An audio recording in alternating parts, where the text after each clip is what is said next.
మన ప్రభువైన యేసుక్రీస్తు నామములో మీకు మా శుభాభివందనములు. ఈరోజు దేవుని వాగ్దానము, వారిని స్వస్థపరచుదును, వారిని నడిపింతును, వారిలో దుఃఖించు వారిని ఓదార్చుదును, వారిలో కృతజ్ఞతా బుద్ధి పుట్టించుచు దూరస్తులకును సమీపస్తులకును సమాధానమని చెప్పి నేనే వారిని స్వస్థపరచుదనని యెహోవా సెలవిచ్చుచున్నాడు. యెషయా 57వ అధ్యాయము 18-19 వచనాలు.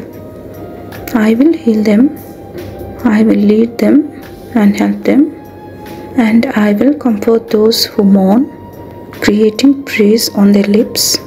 Peace, peace to those far and near, says the Lord, and I will heal them. Isaiah chapter 57 verses 18 and 19. ప్రార్థన. ప్రేమగల తండ్రి, ఈ దినమున మీ సన్నిధి కాంతిని మాపై ప్రసరింపచేసి సజీవులుగా మీ ముఖ దర్శనము చేసుకున్నట్టుకు మీరు ఇచ్చిన కృపకై వందనాలు. అమూల్యమైన మీ వాగ్దానములచే మాకు ధైర్యం ఇచ్చి ఆదరించి నడుపుతున్నందులకై కృతజ్ఞతలు. మా ఆలోచనలను సఫలపరిచి మా ప్రార్థనలకు ఉత్తరమిమ్మని యేసు నామములో వేడుచున్నాము తండ్రి. Amen. Have a blessed day. God bless you.